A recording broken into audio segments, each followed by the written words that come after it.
요한계시로 우리가 알고 있는 어떠한 그러한 그 선입관들에 대하면서 선입견들을 버리면 좋겠어요. 잘 알지 못하면서, 잘 이해하지 못하면서 이제 어떤 그 뭡니까 어떤 미래의 사건들을 벌어지고 하는 것들을 우리가 염두에 두고 자꾸만 그러고 있는데, 근데 여러분 성경에 어떤 말씀이 이제 어떠한 그런 의미로서 이야기하는 말씀이 어디 있겠습니까? 거듭해서 말씀드리거니와 내가 지금 어떻게 믿어야 되는가, 내가 어떻게 생활해야 되는가, 어떻게 믿음 생활해야 되는 것인가, 내가 어떻게 살아야 되는 것인가, 어떻게 하나님을 믿고 예수를 의지하면서 내가 어떻게 예수님을 따라가야 되는가. 여러분 그것이 우리가 예수를 믿는 목적인데, 그 이유인데, 말씀을 공부해야 되는 이유인데, 우리가 말씀을 공부하면서 미래의 어떤 사건들을 알 수 있다? 이거는 여러분 굉장히 교만되고 잘못 읽는 것이죠. 요한계시록도 하나님의 말씀인데, 요한계시록도 하나님의 말씀인데 똑같은 의미로서 똑같은 목적으로서 이 말씀을 볼 수 있어야 된다라고 하는 것입니다. 요한계시록에서 7교회의 이야기들이 나오고 있는데 좀 학생들 오게 되면 다시 한번 좀 리뷰를 할 거예요. 그때 좀 더 얘기를 하도록 하겠고, 7교회 나오는 그 7교회는 여러분 꼭 그 당시에 그 당시의 7교회만이 아니더라라고 하는 것입니다.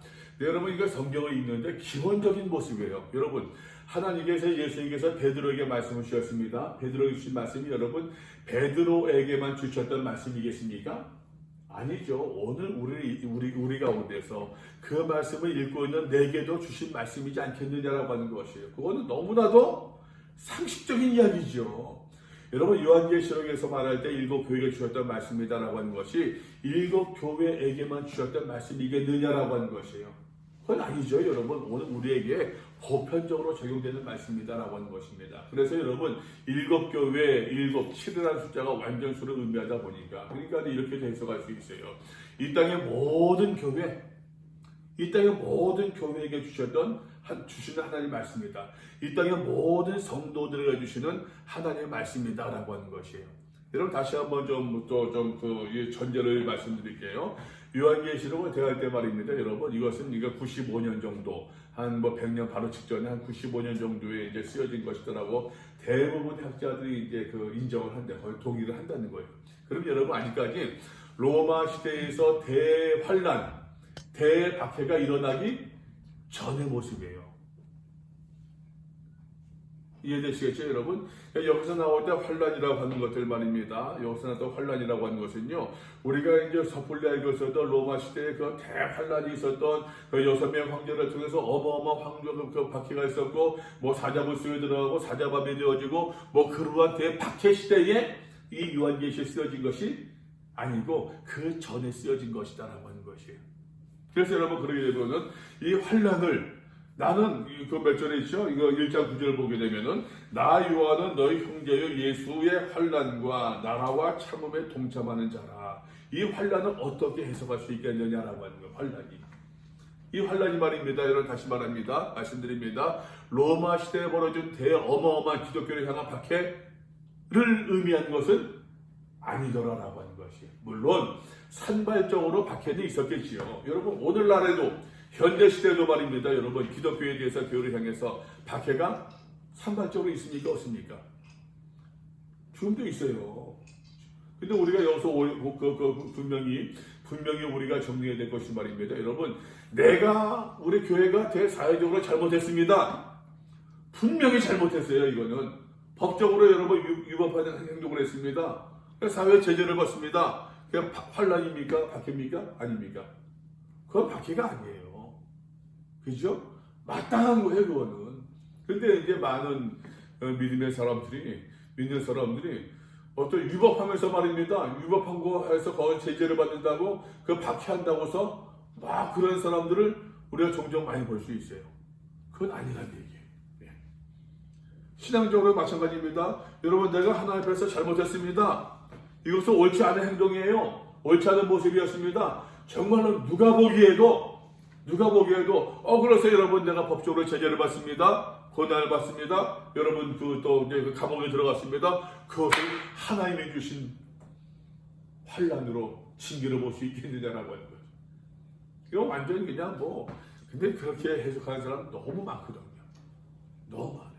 여기서 말할 때 환란이라고 하는 것은 지난 시간에 말씀드렸습니다만 환란이라고 하는 것은 우리가 살고 있는 어떤 박해들 말입니다. 또 외부에서 오는 어마어마한 그러한 의미에서 환란이라기보다는 우리의 믿음을, 우리의 신앙을 조용히 좀먹는, 조용히 흔드는 어떤 그런 모습으로 이해해도 좋을 거다라고 하는 것이에요. 그래서 여러분 계속해서 봅시다. 4장 말씀 볼게요. 그런 가운데서 이제 1장, 2장, 3장 말씀 보았었는데 1장, 2장, 3장을 더 이야기할 것이 많은데 어쨌든 요한계시록 이렇게 쭉 스토리를 따라서 얘기하는 것도 저도 처음이다 보니까 지금 어떻게 그 전달해야 될지 머릿속에 있는 것들은 잘 정리가 안 돼요. 봐도 그냥 뭐 읽을 때마다 이제 또 자꾸 이제 그 어떤 혼란이 생기고 이래야 될 것 같고 저래야 될 것 같고 하면서 저도 막 그래야 될 것 같습니다. 4장입니다, 여러분. 4장과 5장은요, 여러분. 요한계시록 1장은 이제 어떠한 그 사도 요한이 하나님의 환상을 보았던 가서 전하라, 증거 기억하고 전하라라고 하는 그런 환상을 이야기하고 있고 2장과 3장에서는 7 교회에게 전해주고 있는 그 말씀들에 대해서 세세하게 이야기하고 있습니다. 근데 여러분 이것도 좀 언급해야겠네요. 환상이라고 할 때 여러분 꿈을 꾸잖아요. 그죠? 꿈을 꾸게 되면은 여러분 그 꿈의 내용을 꿈을 꿨을 때 하나하나 다 장면 전부 다 순서대로 기억합니까? 확 했지만 한번 영화상에 보듯이 싹 그냥 스캔하는 것처럼 싹 스캔하지만 그러나 스캔하죠. 그 가운데서 여러 장면들 의미가 있잖아요. 그죠? 꿈꾼 것이 여러분 하나의 어떤 꿈을 봤다. 꿈속에서 어떤 환상을 봤다. 꿈을 봤다. 그 말대로 꿈을 꿨습니다. 그 어떤 한 장면이었지만 그 한 장면을 나중에 내가 누군가한테 얘기를 하려면은 뭐 어떻고 많이 얘기할 수 있잖아요. 그죠? 그러니까 어떤 사람들은 말입니다. 여러분 그런 글을 본 적이 있어요. 클라이밍 하다가 산 올라가다가 떨어졌대요.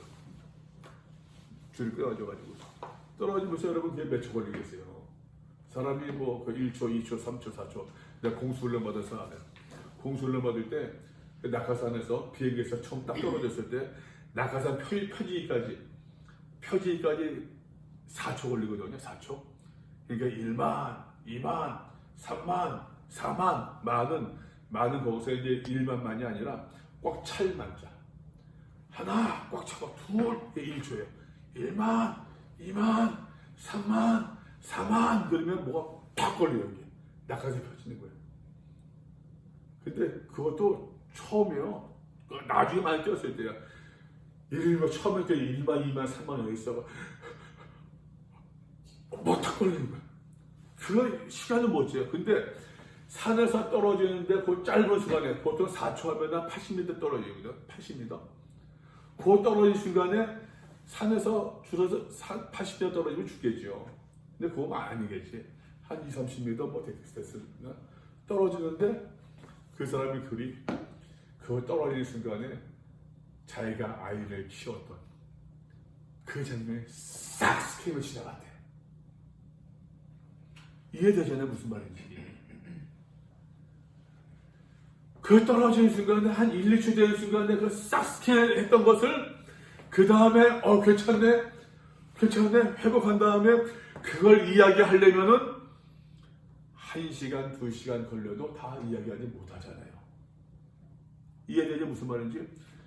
환상을 그렇게 봐도 좋을 것 같아요. 사도 요한이 환상을 보았는데 우리가 말입니다, 여러분. 이렇게 지금 쭉 1시간 동안 쭉 요한계시록 읽는데 1시간 남아 저 같은 경우는 1시간 좀 안 걸리는 것 같아요. 1시간 남아 걸리는데 그 쭉 걸리는 시간 동안에 환상을 본 것이 아니라 착 그 장면들을 보고 기록한 것이 요한계시록이라는 얘기예요. 이해돼요? 이게 맞는 이야기겠죠, 여러분? 자, 그런 가운데서 말입니다, 여러분. 요한이 말입니다. 저 환상을 보았습니다. 계속 이어지는 겁니다. 자, 그러면서 1장, 2장, 3장 환상이 이어졌죠? 그 다음에 2일 후에 하고 하는데 또 다른 환상이 보여져요. 이후에 내가 보니. 요한은 계속해서 보는 것을 많이 강조합니다. 여러분, 이 본다고 하는 것이 얼마나 중요합니까? 모든 정보들을 다 보는 가운데 시작되잖아요. 그죠? 그래서 여러분, 지금 재밌는 것은 아무리 지금 같은 정보들도 그렇고, 요즘에 정보들도 그렇고, 사람들한테 느끼고, 감각적으로 느끼는 것이 얼마나 중요합니까? 요한은 하나님의 환상을 이야기하고 하나님의 뜻을 말씀을 전할 때 이 감각적인 것을 굉장히 많이 사용해요. 대표적으로 하는 것이 환상을 통해서 보게 하는 것이에요. 내가 본 것을, 사도 요한이 본 것을 기록하는데, 본 것을 말입니다. 여러분, 아주 기가 막히게 사람들이 재밌게 빨려 들어갈 수 있도록 지금 다 기록하고 있더라라고 하는 것이. 자, 그런데 내가 보니 라고 했습니다. 그죠? 내가 보니. 또 다른 환상을 본 겁니다. 미루에라고 하는 것은 또 다른 장면이 바뀌고 있는 것이에요. 하늘에 열린 문이 있는데, 제가 말씀드렸었는데, 그죠? 열린다라고 하는 것은 하늘 오픈이스. 하나님께서 굉장히 하나님과 오픈된다는 얘기는 소통돼 교제된다는 얘기 아니에요. 소통돼 교제되면 하나님의 뜻을 알겠습니까? 모르겠습니까? 알겠죠. 클로징 되면은 닫혀요. 소통되지 않아요. 그러니까는 3장, 우리가 말씀 보았던 3장 몇 절에 있습니까? 20절 말씀. 볼지어다 내가 문 밖에 서서 두드리노니 누구든지 내 음성을 듣고 문을 열면 강조해요. 너희들 문을 열라는 얘기예요. 하나님께서 하늘에 열린 문이 있대요. 하나님께서 문을 여셨는데 땅에 거하는 이 사람들은 문을 닫고 있어요. 하나님을 향해서 문을 열고 있다. 하나님과 올바른 교제를 누리고 있다. 소통을 나누고 있다라는 얘기는 하나님과 바른 관계를 누리고 있는 것인데, 바른 관계, 쉽게 말하면 이제 4장 5절에서 얘기했습니다만, 예배, 순종, 믿음으로 지칭할 수 있는 단어들인데, 근데 여러분, 하나님과 소통되지 않습니다. 여러분, 다쳤습니다. 내 마음은 다쳤습니다. 하나님과 소통되지 않습니다. 하나님과 소통되지 않으니까 내 여자와 내 남자친구와 이성친구와 소통되지 않으니까, 소통되지 않는다는 얘기는 다른 사람이 있다는 얘기예요. 맞아요, 틀려요? 그잖아요. 다른 사람이 있다는 얘기예요. 그거는 다른 마음이 있다는 얘기예요. 그러니까 하나님과 소통되지 않는다는 얘기는 다른 것과 소통되고 있는데, 다른 것이 무엇이다? 세상에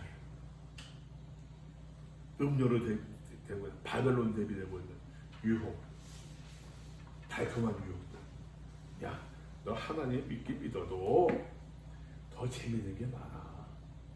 하나님 믿어도 너 돈 필요하잖아. 너 물질 필요하잖아. 그것에 빠지면서 하나님과 관계가 망가지고, 그것에 빠지면서 내 신앙도 망가져 나간다는 얘기.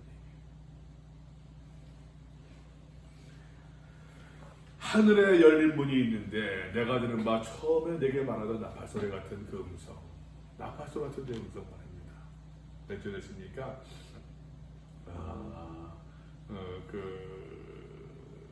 1장 10절 말씀 보세요. 주의 날에 내가 성령에 감동되어 내 뒤에서 나는 나팔소리 같은 큰 음성을 들으니, 그 음성이 또 들립니다. 내가 듣는 바 처음에 내게 말하던 나팔소리 같은 그 음성, 그 나팔소리 1장에서는 어떻게 들렸습니까? 나팔소리 같은 큰 음성을 들으니 이르되 11절이죠. 내가 보는 것을 두루마리에 써서. 누구의 음성입니까? 빨간색. 예수님의 음성이에요. 그 예수님의 음성을 하나님 또 듣는 것입니다. 4장에 나팔소리 같은 그 음성이 이르되 이리로 올라오라. 이후에 마땅히 일어날 일들을 내가 내게 보이리라. 이후에 마땅히 일어난 일들, 마땅히 일어난 일들. 그 노란색으로 이제 그 스포라이드 있죠. 그 이제 1장 1절 말씀 보세요. 1장 1절 반드시 속히 일어난 일, 속히 일어난 일을 이제 뭡니까? 노란색으로 이제 그 하이라이트 집어넣는데, 또 이제 저희 3장도 마찬가지입니다. 3장 11절 내가 속히 오리니, 속히 오리니. 이후에 마땅히 일어난 일들을 내가 내게 보이리라. 속히 오리라. 속히 일어난 일들. 이것은 임박입니까? 지연입니까? 임박이죠. 그죠? 임박이에요. 여러분, 임박의 반대 지연이에요. 그죠? 임박과 지연. 신앙의 말입니다. 보세요. 신앙이라고 하는 것은 이 임박과 지연 가운데 있는 거예요. 우리는 구원받았으니까 구원받지 않았습니까? 구원 받았어요. already 받았어요. 그러나 아직 완성은 not yet. 아직은 아니에요. 이해돼요? 우리는 구원의 확신이 있는 사람들이지만 그러나 우리의 구원의 완성은 아니에요. 로마서로 말한다고 되면은 우리가 예수를 믿음으로 말미암아 칭의 받았지만 그러나 영화의 단계에 들어간 것은 아니란 얘기예요. already not yet. 임박과 지연 가운데 우리가 신앙생활을 했어요. 여기서도 마찬가지입니다. 여러분, 우리가 믿음 생활을 한다고 하는 거 하나님의 심판도 모든 세상을 악과 선과 악을 하나님께서 심판하시는데 모든 걸 판단하시는데 이 하나님의 심판이 이미 시작되었지만 아직 완료는 아니란 얘기예요. 이 임박과 지연 사이에서 우리가 지금 거하고 있는 거예요. 속히 일어날 일, 마땅히 일어날 일, 마땅히 일어나겠지만 아직은 아니에요. 그래서 여러분 다시 얘기하면 세대주의자들 어떻게 얘기하는가 하게 되면은 요한 2000년 전에 속히 되어질 일들이 제 2000년 지났으니까는 더 임박했다, 임박하지 않았다? 임박했다고 보는 거예요. 그러니까 정신 차려라, 준비해야 된다, 예수께서 곧 오신다.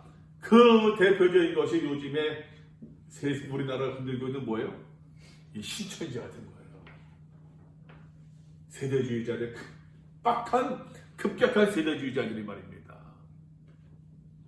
여러분, 요한 시대에 속히 일어날 일이라고 하는 것이 여러분, 시간 2000년 지났다고 우리 가운데 속히, 그 속히가 말입니다. 여러분, 하나님의 이 시간 가운데서 재볼 수 있게 되겠냐 한 얘기예요, 그게. 여러분들 과학을 배우고 하면서도 이 광활한 우주 가운데에서 말입니다. 그잖아요. 이 광활한 우주 가운데서 밖으로 향하면 광활한 우주요. 내 안으로 향하게 되면은 내 바이러스 같은 그거 하나 그러한 시대 가운데서 말입니다. 여러분, 속히 2000년 이것이 무슨 의미가 있겠느냐라고 하는 것이 다시 얘기하세요. 성경을 본다고 하는 얘기는 말입니다. 여러분, 시대적으로 쭉 보는 것이 아니라 이 말씀이 지금 내게 임박과 지연 사이에서 내가 어떻게 믿음 생활을 해야 될 것인가를 이 말씀이 우리에게 교훈하고 있다는 얘기예요. 자, 그래서 말입니다. 여러분, 이 위에 마땅히 일어날 일들을 내게 쓰고 보이리라 하시더라. 내가 곧 성령에 감동되었더니 성령에 감동되었대요. 1장 10절 말씀 보세요. 주의 날에 내가 성령에 감동되어 내 뒤에서 나는 나팔소리 같은 큰 음성을 들으니 예수님 만납니다. 예수님 환상을 봅니다. 그죠? 성령에 감동되어. 네, 여러분 4장에서 또 내가 성령에 감동되어 또 다른 환상을 보게 되더라라고 하는 것이 어떤 환상인가? 하늘에 앉은 보좌를 베풀었고 하늘에 보좌가 있습니다. 그 보좌에 앉으신 이가 있는데 그 보좌에 앉으신 이가 누구겠어요? 하나님이요. 앉으신 이의 모양이 벽옥과 홍보석 같고 보석들이 나옵니다. 하나님의 어떤 그 거룩함들, 하나님의 모습들을 상징하고 있는 단어라고 이야기할 수 있습니다. 하나님의 거룩함이라고 그럴까요? 이제 뭐 어떤 그런 것들을 쭉 이야기하고 있는 것들인데, 근데 나중에도 또 얘기하겠습니다만, 음력, 용, 다 바벨론, 다 같은 얘기들입니다. 큰 용, 바벨론, 뱀, 이것들은 말입니다. 이것도 이제 보석이 있어요. 이미테이션이요. 계속 이미테이션이 나와요.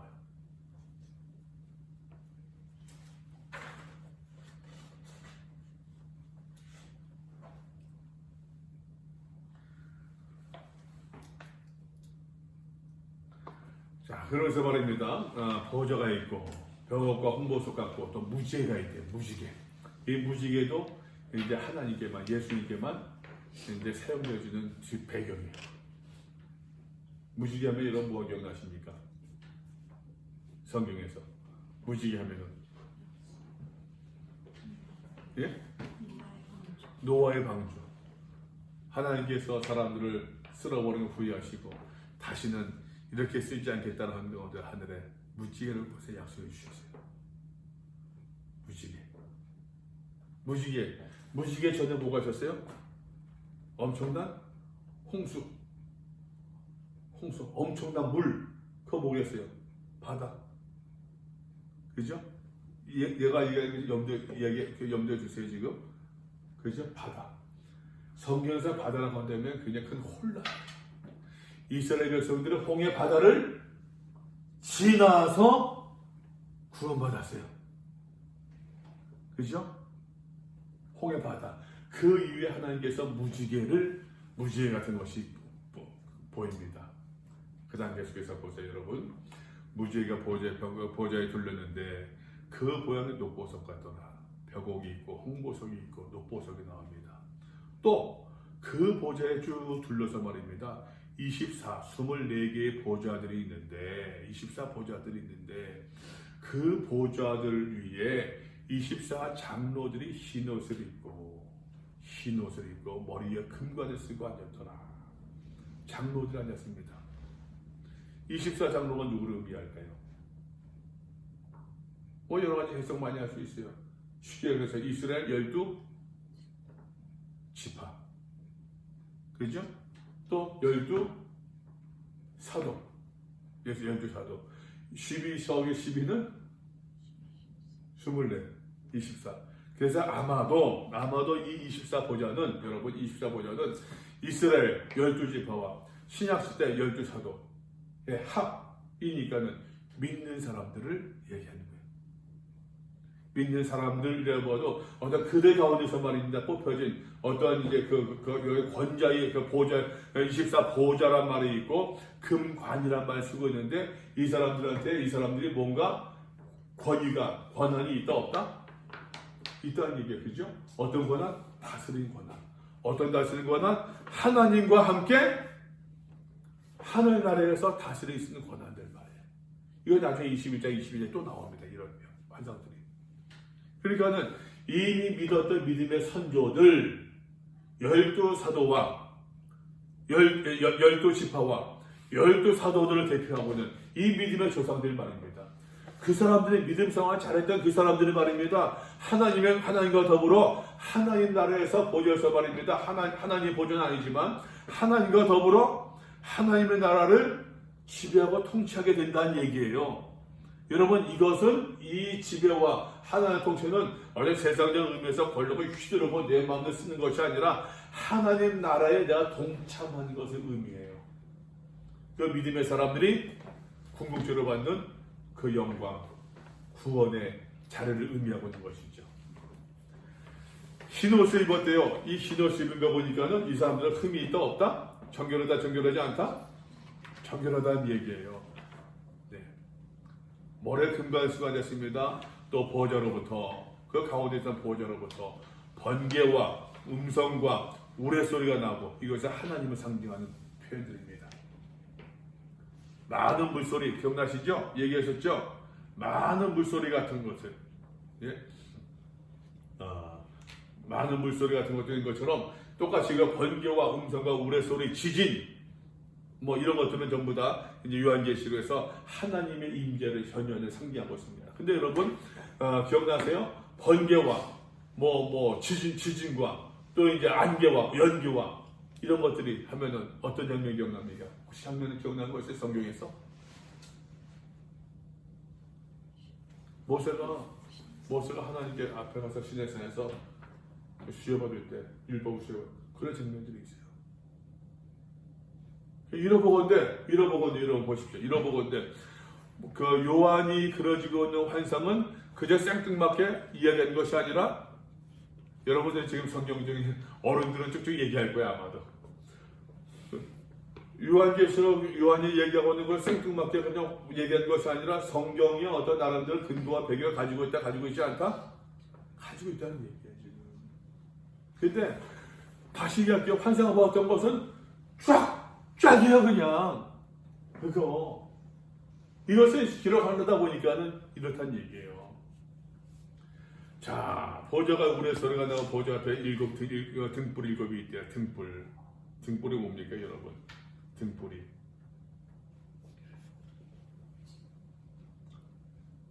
일곱이 있으니 이는 하나님의 일곱 영이래요. 기억나세요, 여러분? 1장 보시겠습니까? 1장 20절 말씀 보세요. 내가 본 것은 내 오른손 일곱 별의 비밀과 또 일곱 금촛대라. 일곱 별은 일곱 교회의 사자요, 일곱 촛대는 일곱 교회니라. 또 3장 1절 말씀 보세요. 사대 교회 사자에게 변제하라. 하나님의 일곱 영과 일곱 별을 가지신 이가 이르시되 하는 것처럼 일곱 등불이 있습니다. 일곱 등불, 여러분 등불하게 되면 이제 그 구약에서의 어떤 촛대를 보좌 앞에다 촛대를 이야기하고 있는데, 등불의 목적은 뭡니까? 주변을 밝히는 거예요. 기억하세요? 주변을 밝히는 거예요.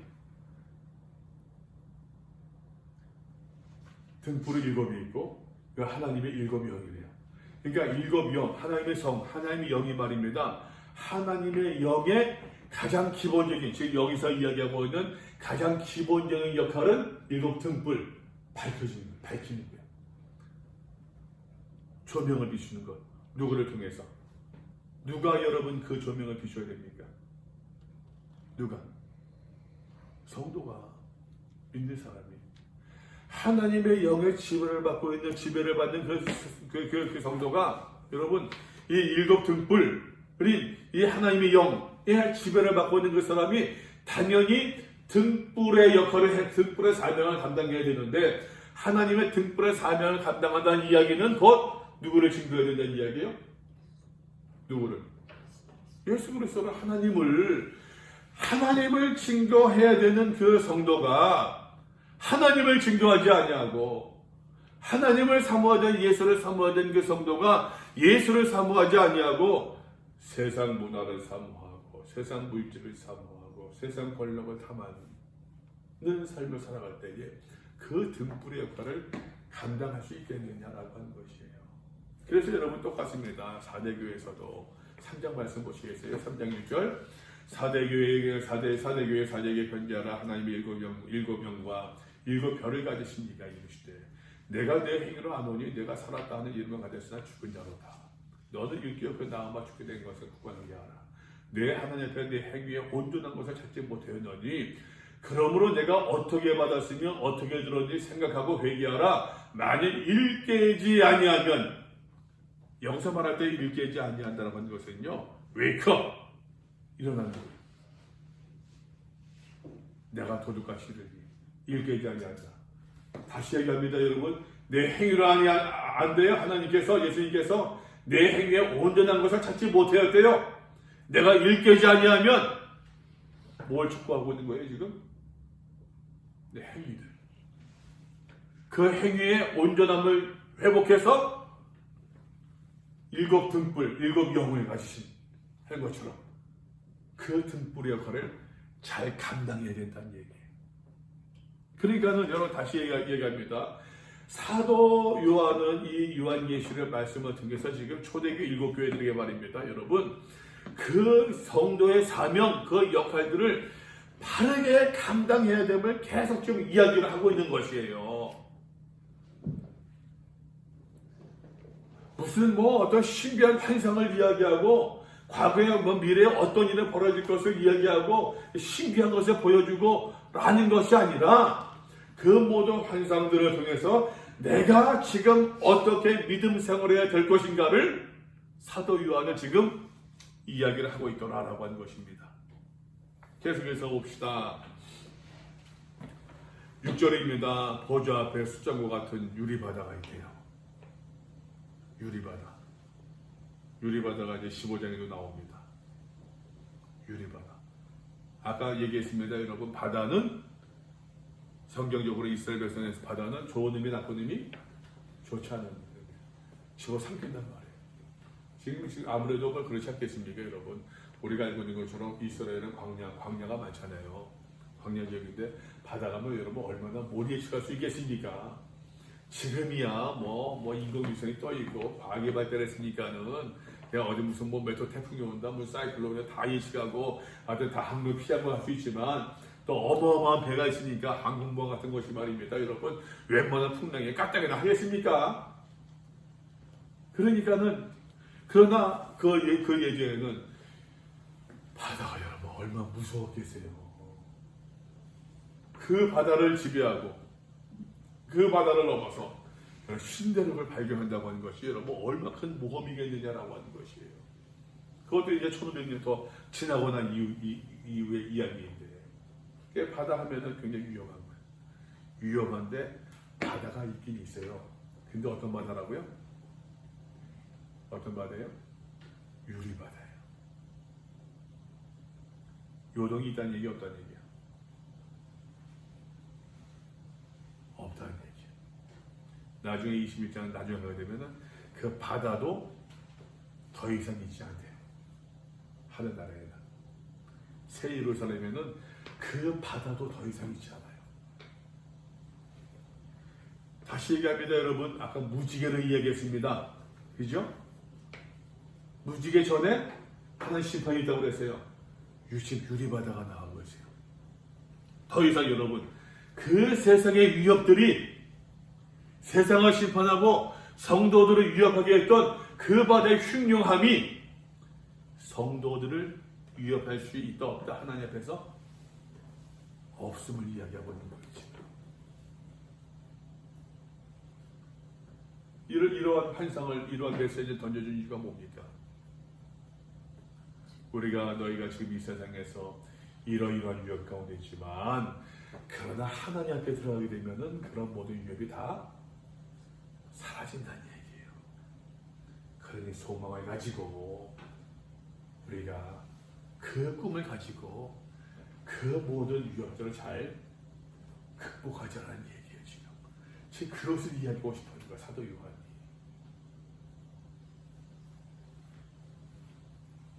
자, 그러고 나서 말입니다, 여러분. 6절에 보좌 앞에 수정 같은 유리바다가 있고 보좌 가운데에 보좌 주위에 가운데와 보좌 주위에 네 생물이 있대요. 네 생물이 있는데 여러분 이 네 생물 보게 되면 이제 에스겔서와 다니엘서를 보게 되면은 네 생물이 나와요. 말씀 나중에 찾아봅시다. 한번 찾아보세요. 에스겔서 에스겔서 몇 장에 있는가 하게 되면은 에스겔서 1장 에스겔서 1장 5절 말씀 찾아보시겠습니까? 에스겔서 1장 5절 구약성경 에스겔서 1장 5절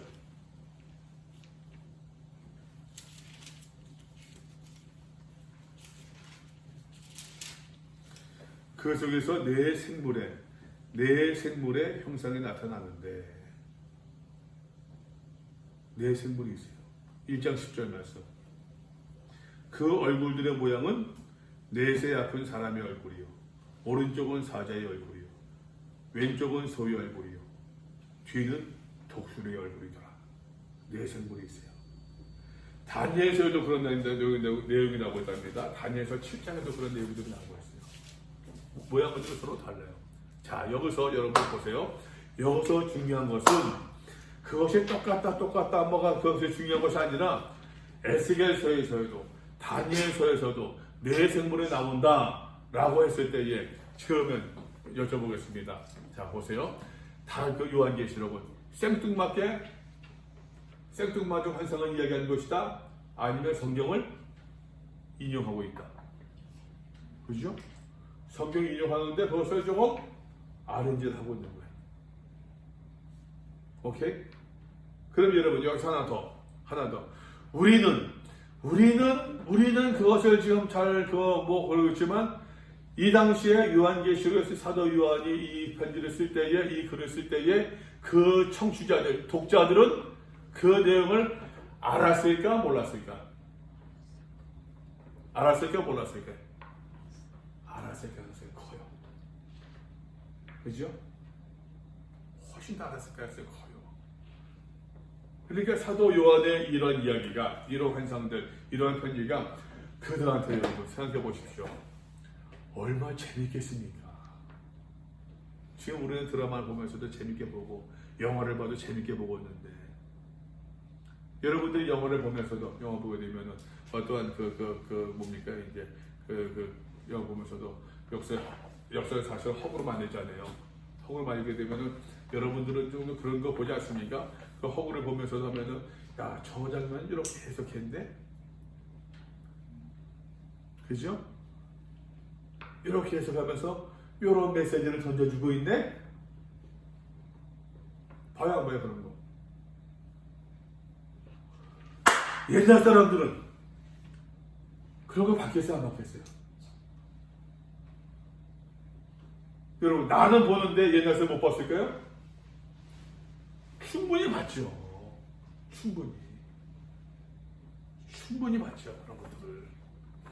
자, 그러면서 말입니다. 그 첫째 생물은 사자 같고, 그 둘째 생물은 송아지 같고, 소와 비슷하죠? 셋째 생물은 얼굴이 사람 같고, 넷째 생물은 날아가는 독수리 같은데, 네 생물은 각각 6날개를 가졌고, 각각 6날개가 있대요.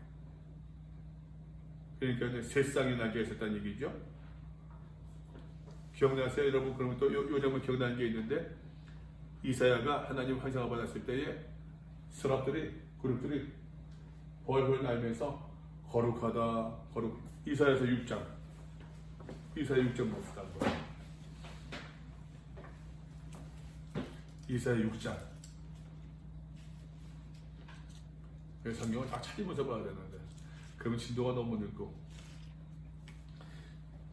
이사야 6장 2절과 3절 말씀 보니까, 스랍들은 모시고 서는데 각각 6날개가 있어. 스랍들 하면은 이제 그런 천사들의 이야기예요. 6날개가 있어. 그 둘로는 자기의 얼굴을 가리었고, 그 둘로는 자기의 발을 가리었고, 그 둘로는 날며 서로 불러일으키는데, 거룩하다, 거룩하다, 거룩하다. 몇 번? 3번. 그래서 여러분, 거룩, 거룩, 거룩 자꾸 부르고 있는 거예요. 만군의 여호와여, 그의 영광이 온 땅에 충만하도다 라고 이사야 선지자가 자기 하나님의 음성을 들었을 때 이 환상을 보았던 것처럼, 또 요한계시록의 사도 요한은 그 하나님의 보좌의 환상이지 않습니까? 지금 그죠? 하나님의 보좌의 환상을 이야기할 때에 아까 보았던 에스겔과 다니엘서 말씀, 또 이사야에서 이 환상을 인용하는데, 이사야서에서는 그 둘로는 하나님의 얼굴을 가리고, 자기 얼굴을 가리고, 왜? 하나님의 얼굴을 볼 수 없으니까. 자기의 발을 가리고, 왜? 더러움이 묻어있으니까. 둘로는 날고. 근데 또 사도 요한은 이것을 또 아렌지를 또 합니다. 아렌지를 하는데 이유가 있을까 없을까요? 그 여러분이 요즘 해석이에요. 이거는 일단 신학적인 해석이에요. 네 생물의 각각 6날개를 가지고 그 안과 주위에 무엇이 있더라? 눈들이 가득하대요. 지금 누구의 보좌를 이야기하고 있습니까? 하나님의 보좌. 눈이 가득하대요. 이 눈도 마찬가지랍니다, 여러분. 이 눈도 마찬가지입니다. 그 안과 주위에 눈들이 가득하다. 에스겔서 말씀 보세요. 에스겔서 1장 18절 말씀 보니까 이런 말씀이 있어요. 그 둘레는 높고 무서우며 그 네 둘레로 돌아가면서 눈이 가득하더라. 에스겔서에도 환상도 가져오고 있는 것이에요. 여러분, 눈의 역할은 뭡니까? 보는 거예요. 여러분 기억나세요? 여기 얘기했었죠? 하나님께서 예수님께서 말입니다. 여러분, 예수님께서 그 보좌의 사역을 거닌다고 하는 모습을 얘기했었어요. 1장 12절 말씀. 몸을 돌이켜 나에게 말한 음성을 알아보려고 돌이킬 때에 7 금촛대를 보았는데, 1 촛대 사이에 인자 같은 이가 발에 끈있는 옷을 입고 가슴에 금띠를 띠고 쭉에서 말입니다. 그 사이를 거닐고 있는 모습이에요. 2장 1절 말씀 보세요. 2장 1절. 에베소 교회 사자에게 편지하라. 오른손에 있는 7뼈를 붙잡고 7 금촛대를 사이를 거니시는 이가 그 주변을 다니고 있으니까는 그 사회를 그거를 알겠어요? 모르겠어요? 다 아신다는 얘기예요. 하나님의 보좌를 이야기하는데 하나님의 보좌를 이야기하는데 말입니다, 여러분. 그 눈들이 가득하대요. 눈들이 가득하더라. 내 생물이 있는데 6절에 앞뒤에 눈들이 가득하더라. 8절에 내 생물은 주위에 눈들이 가득하더라. 그러면서 이 눈들이 가득한 모든 것을 아신다는 얘기죠, 여러분. 모든 것을 아신다는 이야기입니다. 그들이 밤낮 쉬지 않고 이르기를 거룩하다 거룩하다 거룩하다 주 하나님. 모성기가 뭘 연상시킵니까? 아까 이사야 선지자 말씀 봐도 환상들을 연상시키고 있는 거예요. 주 하나님 곧 전능하신 이요 전에도 계셨고 이제도 계시고 장차 오실 이시라. 하나님의 이름이라고 이야기할 수 있어요. 전에도 이제도 장차 오시리라. 여러분 기억나세요? 여기서 이 3번 뒤에 있는 3번 그죠? 3번 뒤에 있는데 1번이 어디 있습니까, 여러분? 1번이 1장 4절 말씀 보니까 이제도 계시고 전에도 계시고 장차 오시리. 8절 말씀 보니까 주 하나님이 이르시되 나는 알파 오메가라 이제도 있고 전에도 있고 장차 올 자요. 하나님의 이름, 하나님을 상징하는 것이 또 전능하신 이라고 얘기하고 있는데 1장 8절에서 역시 또 전능한 자라. 여기서 말할 때 전능하다고 하는 것은 여러분 어마어마한 파워가 아니랍니다. 모든 것을 여러분 휘두를 수 있는 그런 의미에서 전능함이 아니에요. 모든 것을 감당할 수 있는 전능함이에요. 모든 것을 감당할 수 있는. 어떻게? 예수님께서 그러신 것처럼. 예수님께서 날 대신해서 십자가에 죽으신 예수님께서 여러분 억울하겠어? 억울하지 않겠어요? 그럴 수 있습니까, 여러분? 내가 내 죄 때문에 죽는 것도 억울한데 왜 억울해요? 나만 죄졌나? 사람 마음이에요. 그죠? 내 죄 때문에 죽는 것도 아니고 남의 죄를 대신해 죽는 것이 여러분 얼마나 억울하겠습니까? 저는 그런 의미에서 요즘에 교회가, 한국 교회가 억울하다 이런 것이 아닌 것 같아요. 억울하다는 것이 이해는 되는데 억울하다고 막 얘기할 게 아니라고 생각해요. 예수님이 그러셨거든. 예수님께서 모든 것을 확 밀어버릴 수 있음에도 불구하고 그 능력이 아니라 모든 것을 감당하셨던 그 전능함이에요. 그 전능함이 뭐냐? 여러분 그것이 말입니다. 여러분 5장 6절에 있는 내가 또 보니 보조와 내 생물과 장로들 사이에 한 어린 양이 서 있는데 이 어린 양이에요. 이후에 이 어린 양이란 말이 28번이 나옵니다. 요한계시록 28번. 28번 나누기 7로 하면 몇입니까? 47, 28. 그죠? 7은 완전수라고 했어요. 4는 이 땅의 완전수예요. 28번이 나와요. 어린 양의 단어가. 다시 넘어옵니다, 여러분. 그 생물들이 보지 않으사 세세토록 살아계신 이 세세토록 살아계신 이도 하나님의 표현한 단어예요. 영광과 존귀와 감사를 돌릴 때 24장로들이 보좌에 앉으신 이 앞에 엎드려. 보좌에 앉으신 누굽니까? 하나님이죠. 세세토록 살아계신 이에게 하나님께 경배하고 자기의 무엇을? 관. 어떤 관입니까? 여러분 기억나세요? 4절 말씀 보니까는 흰 옷을 입고 머리에 금관을 쓰고 앉았더라 라고 했는데 그 금관을 벗고 무슨 얘기예요? 내가 하나님과 더불어 하나님을 대신해서 하나님 나라를 일부분 통치하고 다스리는 그 권한이 있지만 그러나 하나님께 대항하시는 것은 아니라는 이야기예요. 지금 24장로들이 그 관을 벗고 하나님께 드리며 이르되 중요한 얘기입니다.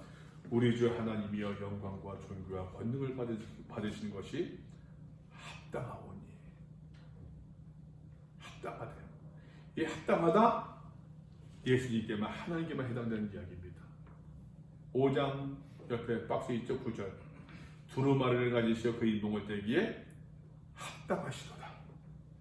12절 말씀 5장 12절 말씀 죽임을 당하신 한 어린 양의 능력과 부하시와 신과 종령을 받으시기에 합당하도다. 하나님께 주께서 만물을 지으신지라 창조주 하나님을 이야기하고 있는 것이죠. 만물이 주의 뜻대로 있었고 또 지으심을 받았나이다. 자, 여러분 여기에서 주께서 만물을 지으셨대요. 하나님께 창조주란 얘기예요. 모든 만물이 누구의 뜻대로 있었다? 누구의 지배 가운데 있다? 하나님의 주권 가운데 있다는 얘기예요. 지금 아무리 까불고 아무리 하다고 할지라도 여러분 내가 잘나가지고 많은 물질을 모으고 내가 잘나서 말입니다. 성공한 것처럼 보인다고 할지라도 하나님의 주권 가운데서 벗어날 수 있다 없다? 없다는 이야기예요. 지금 그것을 이야기하고 있습니다. 지금 그것을 서서히 이야기하고 있는 것이에요. 지금 사도 바울, 사도 요한이 얘기하고 싶은 말입니다. 서서히 그것을 이야기하고 싶어요. 그래서 여러분 5장에서 다음 주에 제가 얘기하겠습니다만 10절 말씀 보세요. 그들로 우리 하나님 앞에서 나라와 제사장들을 삼으셨으니 그들이 땅에서 왕노를 하리로다. 나라 기억나세요 여러분? 1장 9절 말씀. 나 요한은 너희 형제요 예수의 환난과 예수의라고 하는 게 되어 있는데 이 말씀의 원래 의미는 예수 안에서 환난에 동참했고 예수 안에서 나라에 동참하고 예수 안에서 참음에 동참하는 자라. 예수 안에서 어디에 나라에 동참한대요. 예수 안에서 나라에 동참한다. 무슨 말입니까? 여러분 대한민국 국민이 이 땅에 살면서 아니 외국 사람이 이 땅에 거하면서 대한민국의 헌법을 준수해야 됩니까? 준수하지 않아도 됩니까? 준수해야 되잖아요. 나라에 동참한다. 예수 안에서 나라에 동참한다는 얘기는 예수님을 따라 예수님이 그러셨던 것처럼 나라에 동참한다. 하나님 나라에 동참한다. 하나님의 주권에 내가 복종한다는 얘기예요. 그 하나님이 어떤 분이시냐? 만물을 지으신 분이시래요. 이 모든 만물들이 그 하나님의 뜻대로 지음받았다, 뜻 가운데 있다는 얘기입니다. 그 주권 가운데 있다는 얘기예요. 우리가 믿음 생활한다고 하면서도 세상 가운데 살면서 말입니다. 여러분 세상에서 많은 유혹을 받을 때가 있잖아요. 그 유혹이 뭡니까? 다시 말합니다. 여러분 무슨 엄청난 박해가 아니에요. 달콤한 유혹이에요. 그 달콤한 유혹을 환난이라고 얘기하고 있어요. 물론 때로는 억울한 환난도 있을 수 있어요. 그러나 여러분 믿음의 성도들이 오늘날 믿음의 성도들이 받는 것은 말입니다. 엄청난 박해보다는 달콤한 유혹이 더 많아요. 이 환난 가운데서 이 유혹 가운데서 우리가 어떻게 믿음 생활을 해야겠느냐. 하나님 나라에 동참해야겠는데 하나님의 나라에 동참해야겠는데 믿음으로 생활해야겠는데 어떻게 생활해야겠느냐. 그것을 지금 요한계시록이 이야기하고 있는 것이에요. 그것을 지금 요한이 이 환상을 보여주면서 우리에게 교훈을 주고 있는 것이에요. 여러분 이제 저는 나이가 조금 여러분들한테 들었잖아요. 여러분들 보면서 제일 부러운 게 뭔지 아세요? 젊음이에요. 정말이에요. 아이들을 보잖아요. 꼬맹이들, 엄마가 데리고 온 꼬맹이들 보면 부러워요. 그 부러움이 뭔지 아세요? 야, 앞으로 살면 많다는 거예요. 여러분들 얼마나 꿈도 많고 뭐 그러겠습니까? 저도 마찬가지지만 여러분 내가 갖고 싶은 그 꿈, 내가 가고 싶은 그 길을 걸어가는데 그에 있어서 말입니다. 여러분 얼마나 달콤한 유혹들이 많이 계세요. 얼마나 달콤한 유혹들이. 우리가 어떻게 그 가운데 신앙을 지켜야겠습니까? 우리가 정말로 열심을 다해서 치달아야 될 것이 여러분 내 달콤한 욕망 꿈이겠습니까? 아니면 하나님께서 보신 하나님 나라이겠습니까? 요한이 지금 그것을 이야기하고 있는 것이에요. 그러나 여러분 오해하지 마십시오. 이렇게 이야기한다고 해서 여러분들의 꿈을 포기하라? 그런 이야기가 아니에요. 우리가 어떻게 믿음 생활을 될 것인가, 어떻게 예수를 믿어야 될 것인가를 이야기하고 있는 것이랍니다. 우리가 잘못된 가르침에 우리의 시간과 우리의 많은 에너지를 빼앗기는 그런 삶이 아니라 우리가 예수를 바르게 믿고 바르게 따라가는 그러한 삶들을 살아갈 수 있기를 바랍니다. 혹시 질문이 있습니까?